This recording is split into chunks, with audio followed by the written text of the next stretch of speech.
Morning, Ed. So, just like what Ed's doing, we've got a chat box there. We've got a chat box in the bottom right corner, and then if you maybe move your mouse a little bit at the bottom, you'll see the button that says chat. If you want to press that button, we're going to warm up a bit. Let's chat. I don't know how many people you've got in your house where you're social distancing. I don't know how many people you've seen maybe in the last week or even in the last month. But let's have some fun here. I'm going to ask you guys a question, and why don't you put your answer there in the chat box? Let's practice this. So today we're talking a little bit about startups.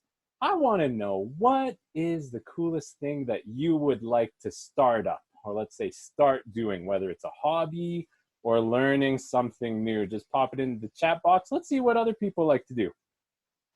For me, let me tell you what I would like to do. I would like to learn how to fix a car or even build a car. I am not a car guy, but I'll tell you, that would really come in handy if your car breaks down on the side of the road, which that has happened to me in the past. All right, so we've got an interior decorator. Oh, that'd be great. You can make my house look nicer, definitely. What else we got there? What kinds of hobbies would you like to start up? That's what our question is today. Pop it in the chat box there. Better at Mandarin. Oh, okay, Ed. So you're saying better at Mandarin. So does that mean you know some Mandarin already? Let's just pretend he says yes. A little. All right, good stuff. Oh, creative writing, Bindia. Okay, gardening. My seedlings all died. Poor Gabriella. Well, I'm in the same boat. Gardening is not my forte. I have mentioned that in the past. I do not have a green thumb. It's more like a black thumb. All right, so we're just getting a couple more people, letting them in here from the waiting room. And why don't we get started? So, everyone, welcome, and good morning. Welcome to Keeping Career Connections at Home Edition webinar series. My name is Michael Manzano, and I'm with Career Connection at Bow Valley College. And you know what? It's another wonderful, wonderful social distancing day, and we're so glad that you can spend it with us for this little bit of time this morning. So we've been doing these webinars throughout April just to help you in your job search and to give you that little bit of normalcy as well during this time of social distancing. So we've been trying to connect you with organizations and with community leaders here in Calgary, and so that you can get that information, you can get those skills and increase those during this time. So of course, we've got a little bit of ground rules. I've turned off everyone's microphone so that we don't get a little feedback. Also, everyone just respect each other. Join in. Use that chat box. If you do have a question, turn on your microphone. And let's have some fun this morning, okay? So we did talk a little about the things that you would like to do. Now the question is, well, what's stopping you from doing those things? What's stopping you from being an interior designer? What's stopping you from creative writing or learning Mandarin or doing creative writing in Mandarin? I mean, lots of companies that are making money now, they started off with an idea or something of a hobby, right? Now today we're going to be talking about the world of startups and all of these different opportunities that lie in this area that people don't really think about. But I'll also let you know that in the startup, there's lots of networking.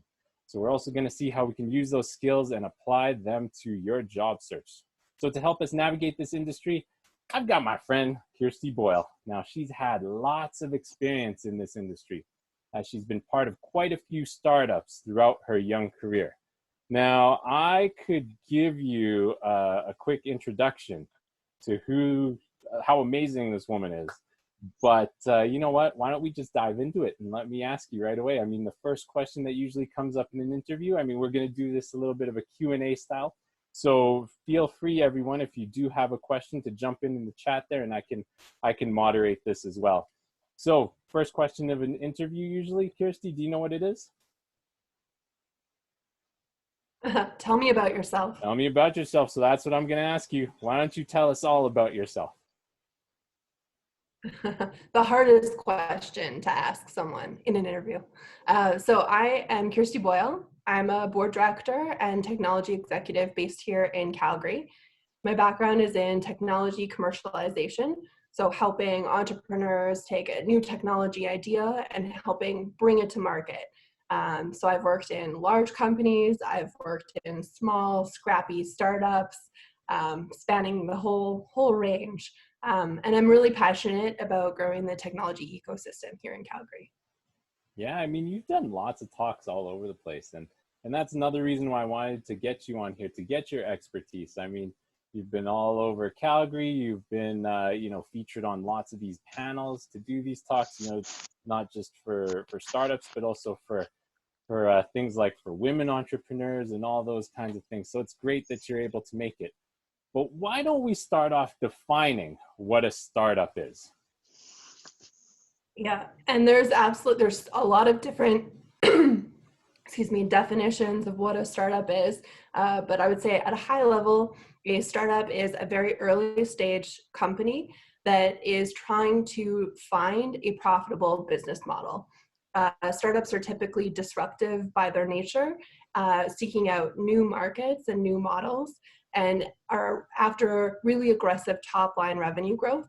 Um, that's in contrast to a small business that is also can be early stage and smaller in size, but small businesses typically will go after existing markets and longer term, more stable revenue models. Yeah, so it is really different from your kind of traditional company. And I mean, you hear a lot about it these days, and maybe like it's all the rage, and that's kind of maybe the cool thing, especially with Silicon Valley growing so much, and just all over the world, you're getting these kinds of startup cities, right? That are these little hubs where there's lots of people coming together and saying, well, we are having a shortage of people because we can't find enough developers. And that's kind of what you're sort of seeing here in Calgary these days as well. Well, not these days, but let's say before this whole COVID thing. But why don't you let us know? You've worked in both large companies and startups. So what do you think is the main difference in working between the two of them? Ooh, they're very different, although there are some similarities. I think in a startup, when you're working in one, you're either building the product or you're selling the product or you're doing a combination of both. Those are typically what any role is in a startup. Some of the pros of working in a startup is that, at least I think of it as a pro, is that your responsibilities continue to change. There's a lot of opportunity for growth and taking on new challenges, learning new skill sets. It's not uncommon in a startup for your role to change 2, even 3 times during the course of 1 year.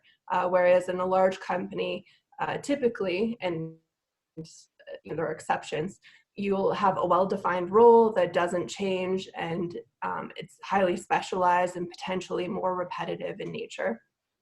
I would Okay. say in a startup as well, you're not managed very closely. So you really have a responsibility to take a lot of initiative in the company because everyone's going flat out. Um, and I would say you have an opportunity to experiment. People in startups are typically more comfortable with risk and recognize the importance in being agile and taking risk and trying new things. So it's exciting. You wouldn't necessarily have those opportunities if you were in a large established company with processes and policies that have already been established. So then in your career, what kinds of roles have you had to take? Sounds like you've had to do multiple things. Yeah, absolutely. So I got into the startup world by kind of by fluke. I applied for a job called a product strategist. No idea what that meant, and ended up finding my dream job at the time, which was 4 years as a management consultant, helping on product strategy and helping entrepreneurs commercialize their technology products. So I worked as a consultant helping on the strategy, and then I would give that strategy to the startups and say, now go do it. And I found the more I did that, the more I got bit by the bug. And I was like, but I want to keep going with them. I want to help build this company. I'm excited. I'm invested in it. And so eventually that opportunity came up for me, and it was the right one with the right technology. And that's how I went on to the other side. And my role there was head of revenue generation. So that means I was doing marketing, I was doing public relations and being the spokesperson. I was doing some product development and sales, partnerships. So it was really exciting. It really helped accelerate my career. It was an opportunity I wouldn't have had otherwise if I had gone into a large company. Oh, that's great. So I've had my own small business before in the past, and I've also had to wear different hats. Now, I would consider this a small business because for myself, I would have had to be like the HR person. I would have had to do admin. I was the janitor. I was a little bit of everything. But let's Yeah. say compared to a startup, it sounds like you have more professional roles. Is that correct? Yes, but I've been the janitor happily. If there's a problem that needs solving, you can't say that's not my role. It's everyone's role in the company to problem solve, and things need to get done. I definitely did my share of administrative tasks as well, writing out, paychecks and all those kind of things. So yes, professional, but I think anyone that goes into a startup has to have that mentality to get stuff done, no matter what they Yeah, are. definitely get stuff done. That's an important thing. So, what attracted you to the startup life? Ooh, to be honest, I was less attracted and more stumbled into it, and then my eyes were open to this. It's almost a hidden community of the startup community and tech community in Calgary. I had no idea it existed until I went to my first event, and then my eyes were opened, and I was really excited about it, and I realized this is my place. This is where I'm meant to be. This is my passion. So yeah, I would say less of an attraction and more just I lucked into it. Yeah, and it is really kind of that hidden sort of gem. If you are looking for a career, if you are looking for a job, I mean, it is still relatively growing, right? But here in Calgary, especially, oil and gas is so dominant that that's all you hear about, oil and gas, oil and gas. But we do have quite a big tech ecosystem that is growing. Now, what kinds of careers can you talk about, let's say, in the tech industry? Yeah, I mean, you spoke to it earlier, but obviously software developers are highly in demand, will continue to be highly in demand, and they'll command high salaries right out of the gate. So I would highly recommend anyone on this podcast or on this webinar listening to look at that as an option. Um, Also, sales professionals that are able to sell in B2B, business to business, technology, especially enterprise level sales. That's a great niche area to look at for career opportunities. But startups, they need the whole range. They need more so generalists, so someone that can wear a lot of different hats. So it's an opportunity to come in and flex that generalist skill set, which is typically a problem solver, someone that takes initiative, and someone that I'll say this a lot, gets Get stuff done. stuff done. Yeah. Oh, yeah. So that's the key. If you take one thing away from this, you got to know how to get stuff done. So we got a quick question here from Julio. It says, startup is only disrupted. What about regular traditional companies? So my guess, Julio, if you want to pop in there just to correct me if I'm wrong, but are startups only meant to disrupt an industry?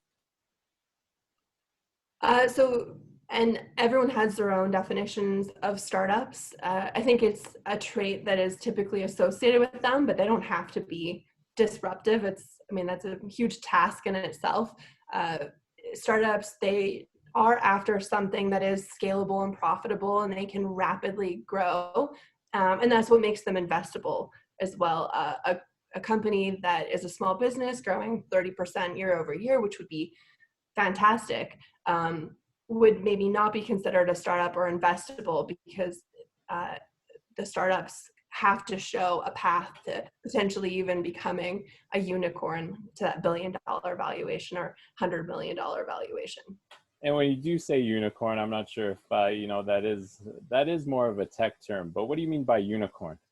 Yeah, so it means that the company exits in some way at $1 billion valuation, or as somehow priced at that. And we just had one in Calgary, Solium, And it's really exciting. It's something that I think we should be talking about more and sharing those success stories, because we do have a lot of great things going on here in Calgary. Yeah, Solium is an amazing company. Now they're called ShareWorks by Morgan Stanley. So you might hear it by a couple different names, but it is still all the same company. But that's a good one there. Now, startup life is very different. Now, why don't you tell us a little bit about startup life? I mean, you did mention you've got to wear different hats, but also what kind of person would thrive in a startup? Yeah, it's a different environment. It is not for everyone.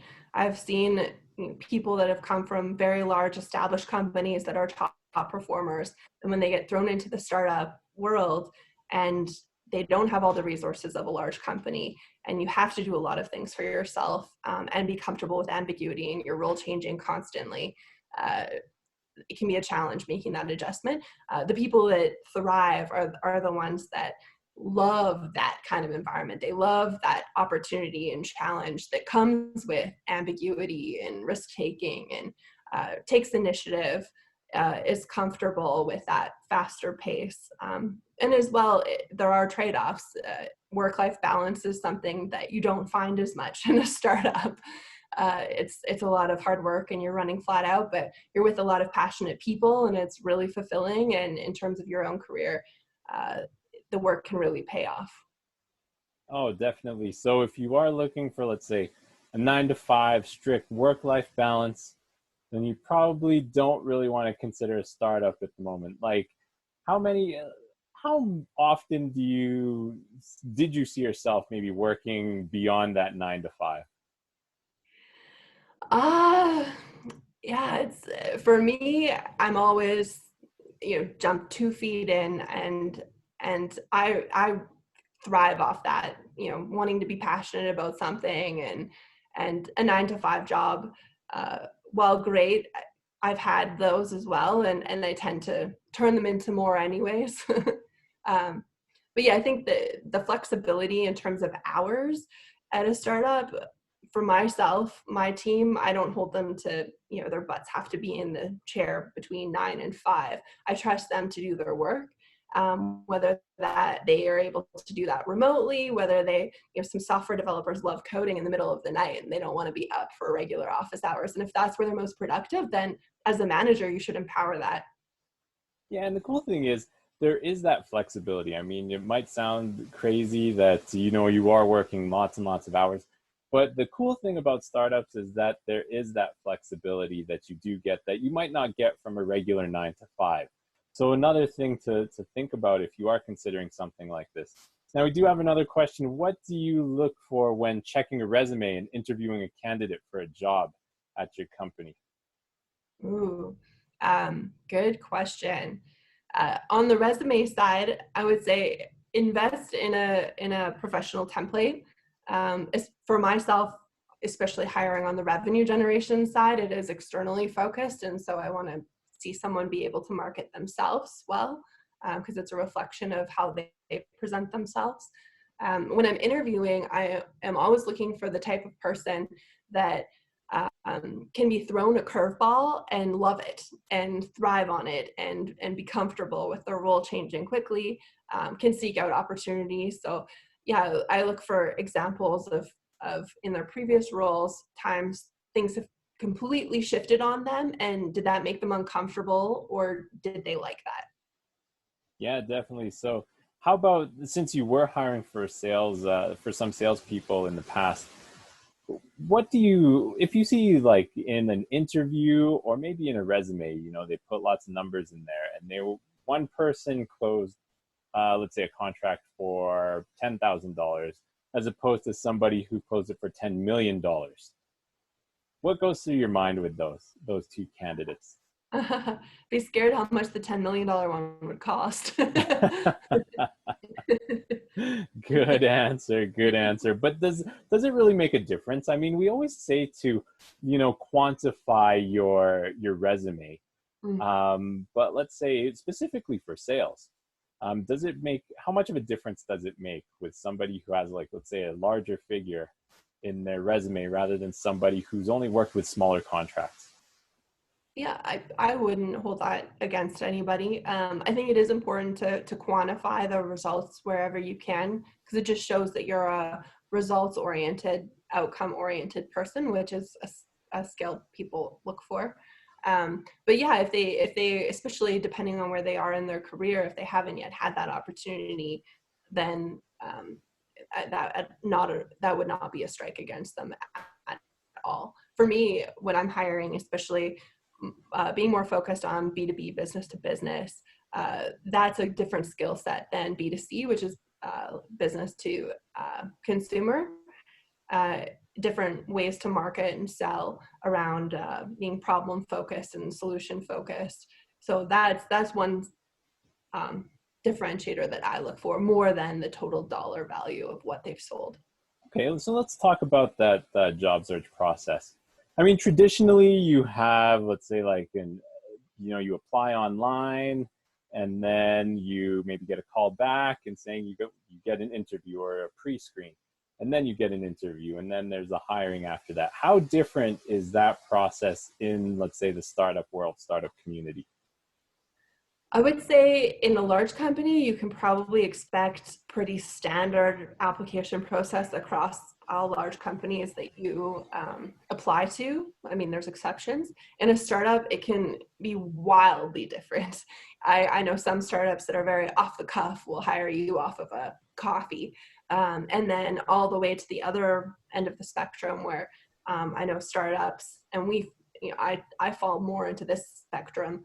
There'll be 6 stages. You'll have to do a half day work day with different people in the organization, because I think the people really make or break the startup. But ideas are cheap, execution is what's hard, and it's the people that drive that execution.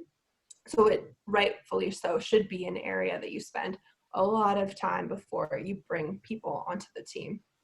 So there really isn't one cookie cutter process for each startup company, huh? It really is different for each company. So I guess that is an important thing to bring up if you are interested in startups. What is your process for, the whole application process? Just so that you know what you're going to get yourself into. Now, you have managed and grown sales teams, so you're a very successful networker. What kinds of networking tips would you give to job seekers? Yeah, I love networking. I love meeting new people. Please connect with me on LinkedIn. I would say number one, if I'm getting into tactical advice, if you're not on LinkedIn, get on LinkedIn. Take a look at your profile. Constantly be finding ways to update it and make it look better. To market yourself, really figure out what is your personal brand. What are you good at? How do you summarize that in 2 sentences to position yourself? And as well, LinkedIn's a great tool to reach out to other people. Before you'd reach out and say, "Hey, I'd love to learn more about your career path. Could I take you for a coffee?" And now, instead, in this virtual world, you can reach out and say, "Hey, can I take you for a virtual coffee?" You can send them a $5 Starbucks gift card on their email, or not. People don't expect that, but it's a nice touch. And then you can do, a web call with them, a little 20-minute introductory. I think now more than ever, people are much more willing to give their time. They realize that we're all in this together. We're a global community, and everyone loves helping students. So yeah, I think go for it.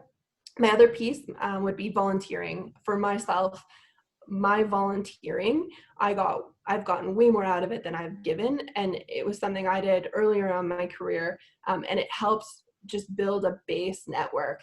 That once you have that base network, they start referring other people to you. You start referring people to them.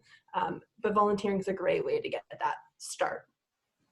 No, I'm glad that you brought in the whole LinkedIn thing. And now let's take it. Let's give an example here. Now, let's say I want to connect with you. What do you think I should do initially? We're not connected. Somebody has come here to the webinar and they say, "Yeah, I want to connect with you." What should they be doing when they press that connect button? What kind Yeah. of message? Or should they even put a So message at all? always put a message. For myself, as a best practice, whenever I connect with someone, I write like, "It was nice to meet you at XYZ," or "It was nice hearing your thoughts on this on panel, Z." because then I remember it, because a couple years later I'll be connected and want to talk to them, and how did I meet them? And so it's like a history. It keeps you straight. So that's a great tip. But when reaching out to increase your success of that person, connecting back, or potentially if you're making an ask of a coffee meeting, definitely reference why you're reaching out to them. Was it you heard them on a panel? Was it they're in a career path that you're interested in pursuing? Just that one line of, I read your profile and really interested to learn how you got there in your career, because I would love to potentially explore that career path. Rather than just hitting connect, I think you'll have a greater success if you give context to the connection. Okay, so now luckily we're connected. What happens next? Do you respond usually? Should I wait for a response? Or do I just leave it? I mean, if someone connects with me and they don't say anything, I leave it. So if you have a intention behind why you're connecting, which you should, it could just be to follow their content because you are interested in what they have to say, and then you just sit there and passively absorb their content. If there's an intention behind it of wanting to have a coffee, then reach back out and just ask. Yeah, I think that's the biggest mistake people make, is they don't ask. And if you don't ask, you're not going to get. And worst case scenario, they say no. And so what? Yeah, for sure. The worst case scenario is no. I mean, once you get no, okay, time to move on. Right? We do have some other questions here. So back to resumes and applying for positions. What's your advice for a person, for a job seeker, to best stand out? You'd be amazed how well you'll stand out if you have a professionally designed resume. And they're only $8 on Etsy. You can scan thousands of them, pick them. They come all with the template and the fonts. So that's number one. You'd be amazed. I've looked at thousands of resumes, and people just don't put that step in for some reason. And really tailoring your resume and your cover letter to the role you're applying for. I'm sure everyone's gotten that advice over and over, but don't shotgun apply for everything. Be really intentional about what you're applying, and make sure, like I think even in our MBA, they gave us this advice that if you read the role description and it's green, make sure you have green in your resume. If you read another one and it's all red and an emphasis on a different skill set, just make sure you pepper those words into your resume if they're appropriate. Yeah, definitely. You got to make sure that you do have those keywords in there, and that it does match to the job description. If I've heard this example, if somebody's talking in Mickey Mouse, you talk in Mickey Mouse, right? You're not going to be talking in Donald Duck, right? Yeah. So here's another question. How about what kind of advice do you have for a technical person who wants to pivot into sales or marketing? Great question. I would say that's one of the most valuable skill sets that I am always looking to hire, is the combination of technical, but can also be personable and sell. That's something that I've carved out as a niche in my career, as being able to be that intermediary that takes the technical and communicates it in a simple way that resonates with other audiences. So I think that would be a great career path. You'd be highly in demand. In terms of doing that, I would say focus on the softer side. Focus on your communication skills. Focus on how you're presenting yourself. Focus on your presence. Those were all things I've been trying to hire for this role for a long time.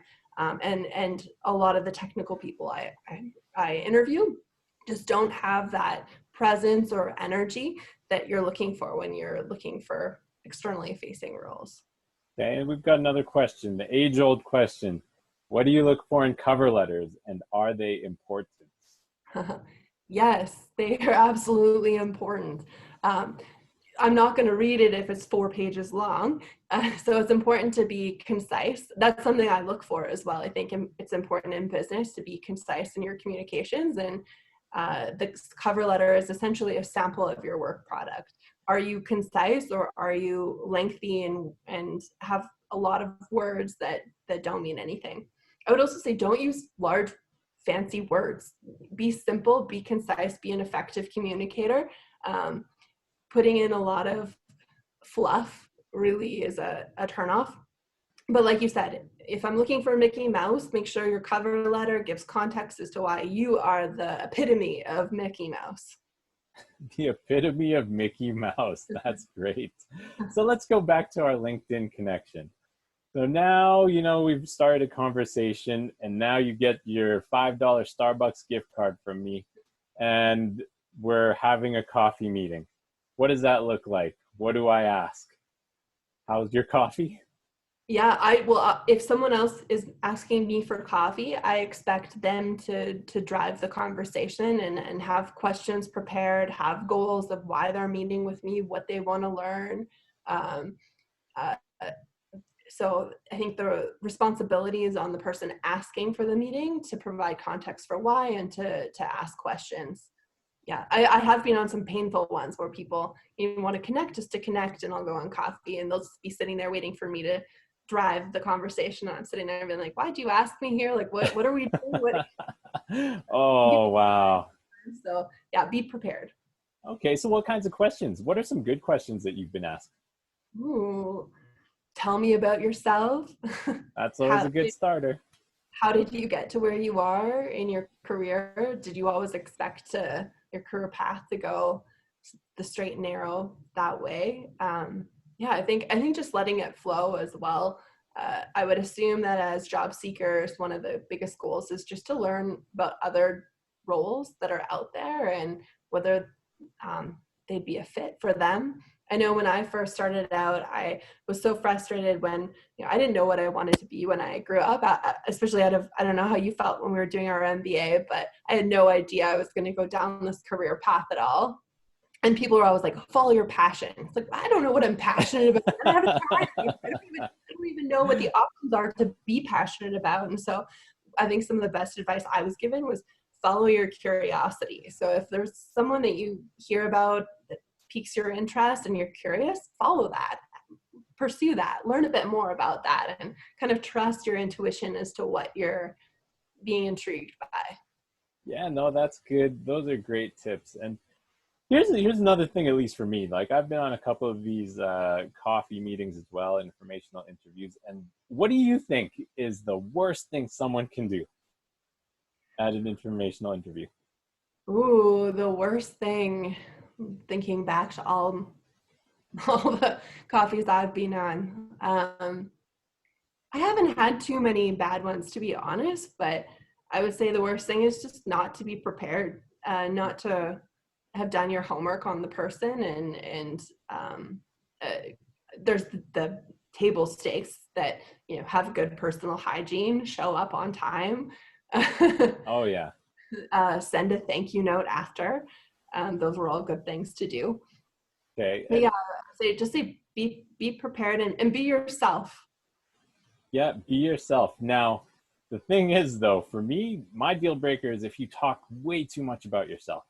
Oh yeah. Like, I'm not there to hear about you. Remember, you asked me for a coffee, and this wasn't a, hey, let's talk all about me coffee. Remember, this is something that you want to get to know each other. This is a conversation. It's not a one-sided conversation.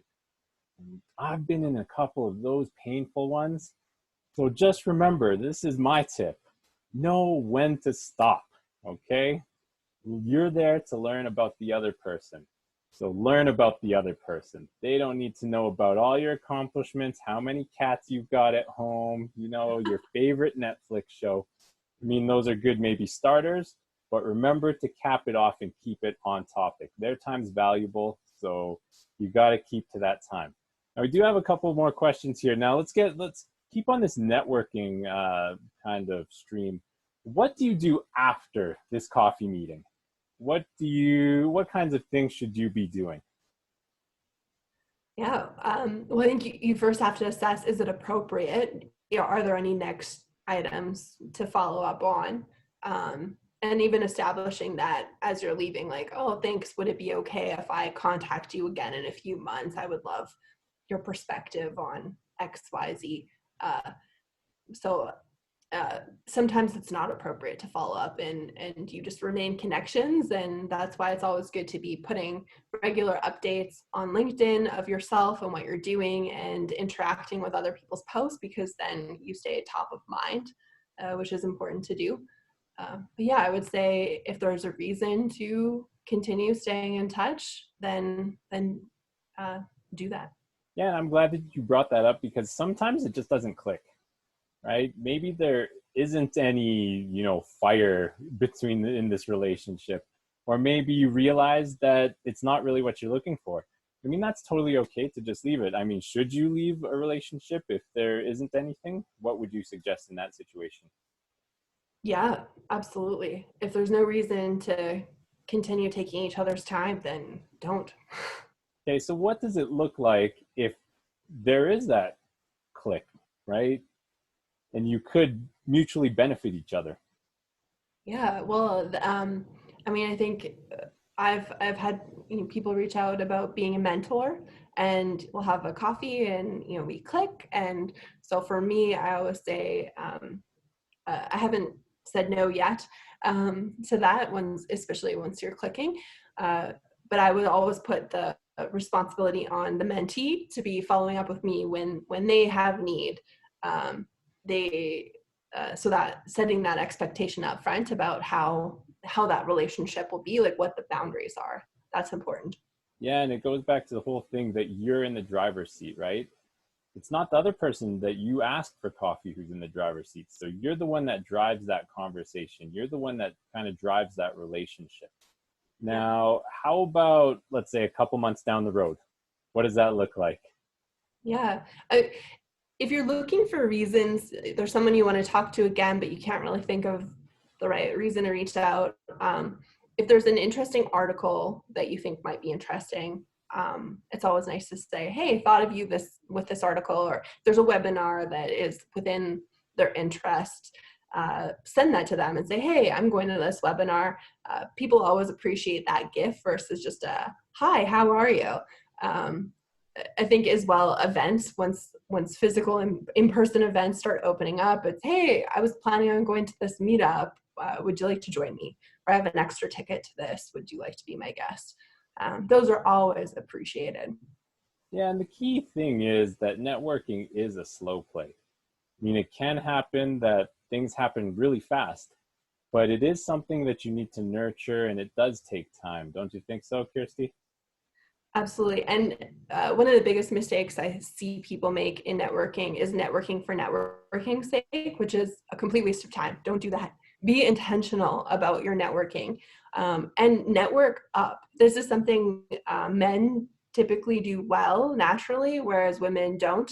And it's network up. Don't be afraid to reach out to those people that are more senior, further down the career path that you'd be intimidated by.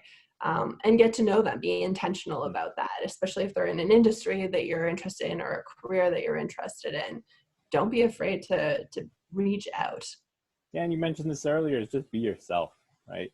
You don't want to go in and pretend that you're totally someone else, and then later on, then people realize, the person that you've been networking with, they realize that you're totally somebody different when your true self comes out. That is horrible. So we got a hand up here from Tracy. So Tracy, I'm going to unmute you, and if you want to just ask your question, go ahead. Hi, Kirstie. I'm interested in teaching meditation. Do you think there is a market for that within the tech community in Calgary? Absolutely. I think especially at a time like this, mental health is so important, and any solutions that that you can bring to market on that in terms of mindfulness and meditation, there's huge market need for that right now. Thank you so much. All right, good question. Okay, we got a couple other questions here. So going back to sales, what kinds of sales skills do you need? Like more soft skills? Or how about like hard skills?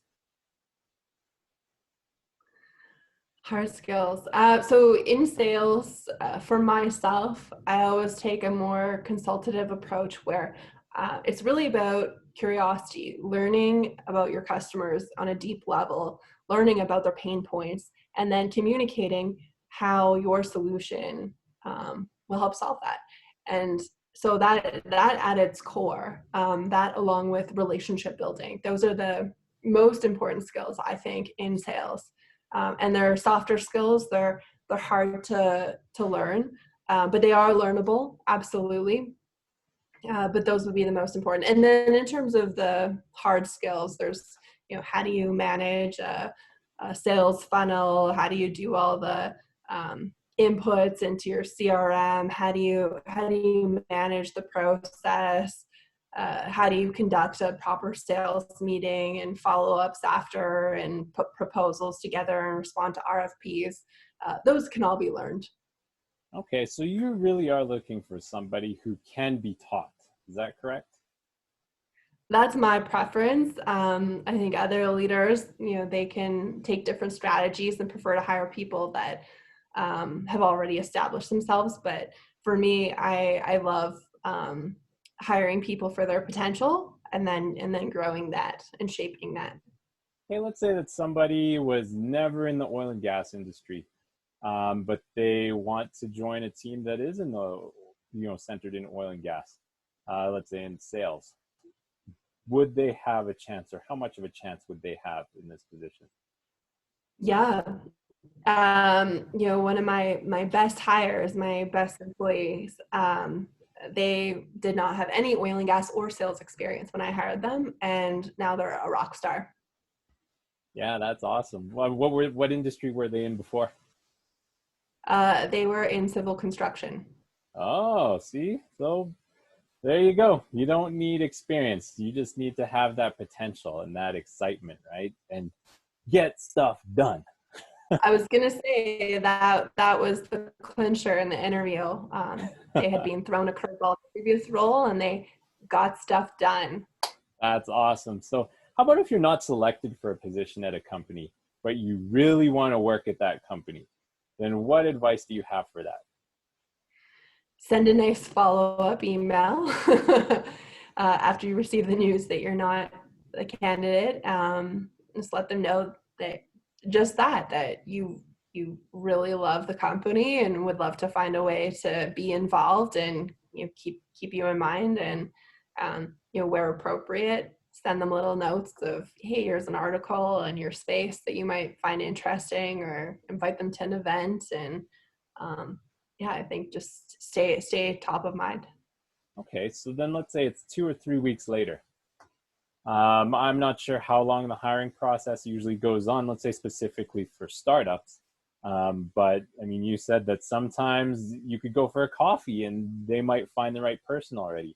But let's say it's 2 or 3 weeks later. Should you do the same thing, or what kind of advice would you say? Should you give up hope at that point?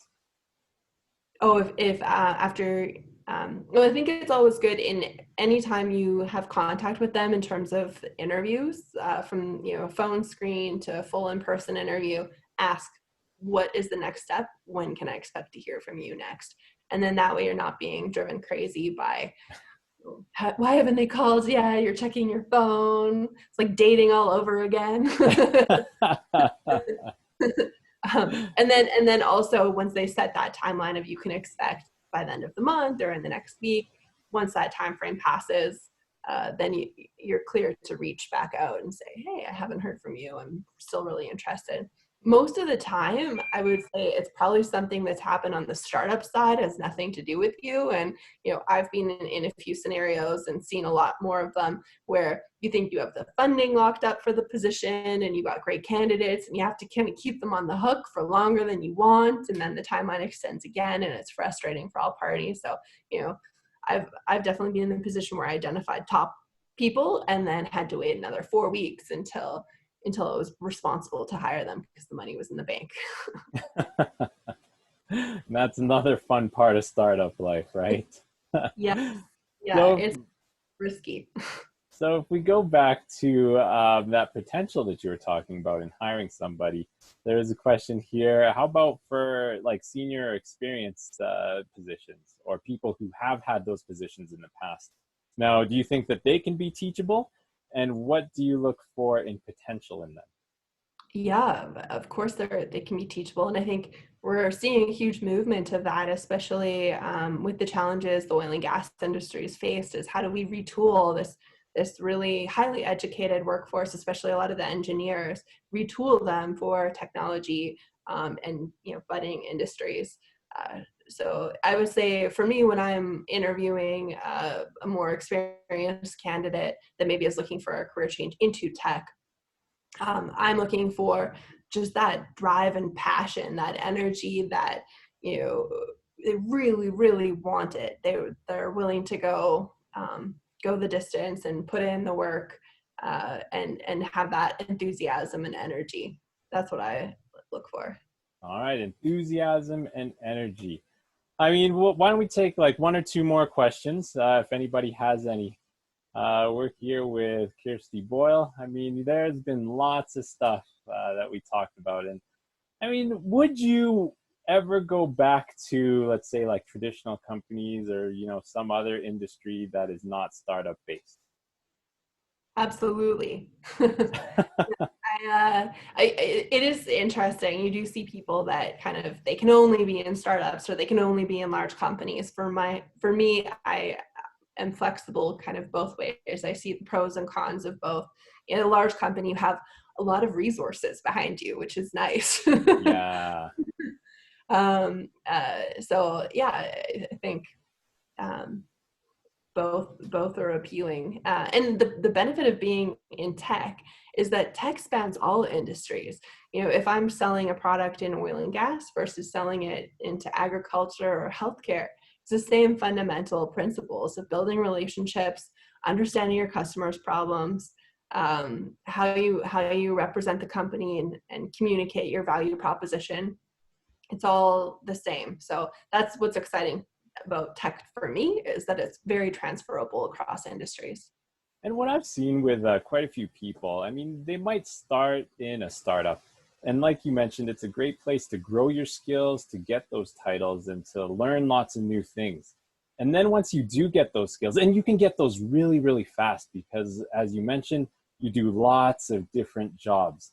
So getting those skills right away, and then you go to more of a traditional company. I've seen lots of that happening where they might not be starting at the bottom in those companies, but they've started like at a much higher level that they wouldn't have been at, in the same amount of time as if they were going in a startup. So rather than, like 20 years to get to this level, they make it there in maybe 5 or 7 years because they have acquired all those skills from those startups. Exactly. Yeah. I was at a large railway company here in Calgary, and I remember when I was talking about what are my career paths within the company, and they said, the next one would be director, and it takes minimum 5 years. You won't be considered unless you put in 5 good years in the company. I can't wait that long. And then again, it's their process, it's their policy, it's their culture. Whereas going to a startup, started at a director role and then quickly went to the vice president role and got that skill set, got that experience. And so now I can re-enter a large company at that level. Yeah, and just kind of a quick summary, we've got some great quotes from you talking about retooling. Yeah, that's a great thing. And even just following your curiosity, just kind of to sum it up from Bernadine. And I'm going to take this last question. What do you think about international experience? International experience. Yeah. So let's say like people coming from overseas, newcomers to Canada, having that experience from overseas and here, bringing it here to Canada. How can they effectively find a job here in Canada? Yeah, I mean, diversity, I think, is incredibly important on teams. It's really important that you have teams that bring different viewpoints, that don't always agree, that can challenge each other, and bringing that international experience, I think, would be a huge value add to the team. For myself, especially in a lot of the tech companies I've worked in, they're global and reached by nature. Over 80% of the projects in my previous company we're international. And so having that experience, being able to speak another language, I think is very important. Yeah, and in terms of the process, I don't see it as being any different than if you are local, in terms of get out there, network, figure out what your personal brand is, be intentional about when you apply for roles and giving the Mickey Mouse. And I mean, for those people who are newcomers to Canada on your resume, sometimes you might hear things like you do need Canadian experience. I mean, that can be something for certain companies, but that definitely isn't the case for lots of companies out there. I mean, don't discount your skills, don't discount your experience from back home, because you do have lots of things that you've gained from back home that you can definitely transfer here in Canada, and skills that we might not even have here, an experience that we won't have here that you have brought over. So put those things on your resume and be proud about those things. With Canadian experience, I mean, we talked about volunteering. That's always a good way to even just say that, you know, I do have Canadian experience. And that's really what people are looking for when they say Canadian experience. I mean, do you know what the workplace culture is like here in Canada? Because, I mean, here, the culture might be different from your home country. And they just want to make sure that you're able to adapt to those different things, that you know when to say no, when to do certain things, and, you know, those social norms. So that's, I mean, just don't discount your skills, because you've got great and amazing skills, and be confident about those things. So, Kirstie, thank you so much for coming on here today. There's lots and lots of information. I mean, what is the best way for someone maybe to connect with you if they have more questions? Yeah, happy to connect. Connect with me on my LinkedIn. LinkedIn. Remember to send a message, say you saw the webinar. And yeah, make sure that you do foster those relationships as well.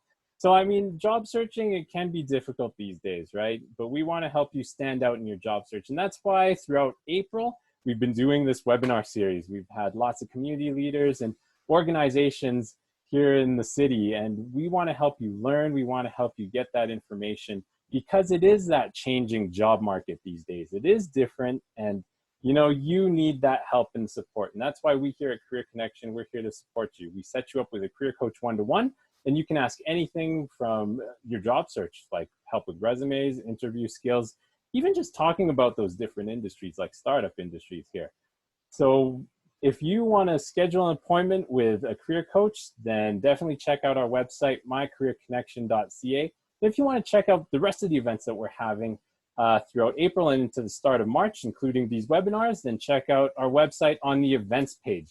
But let me put this date on your radar. That's May 6th.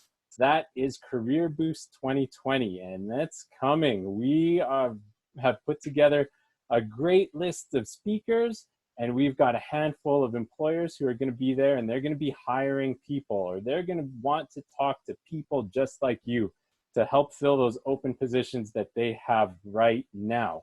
So May 6th, it starts at 9 o'clock. We're going to have speakers throughout, and then the employer fair, that's going to be from 11 o'clock to 1 o'clock. And of course, everything's done online so that we can keep that social distancing. And let me tell you quickly about what's happening tomorrow. So of course, these are crazy times. And how do you prepare your career for a crisis? What should you be doing during this time to plan your next career move? And how can you be successful?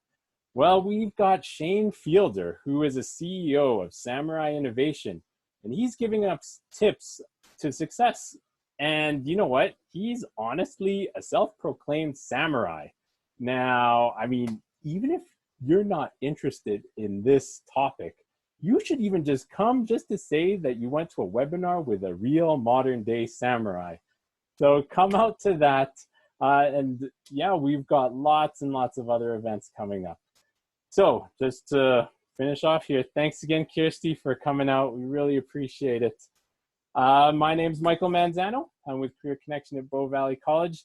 And everyone, thanks for coming out. And remember, just to stay safe, stay sane, and you know what? We'll get through all this together. Have a great day, everyone. Thanks, Michael. Thanks, everyone.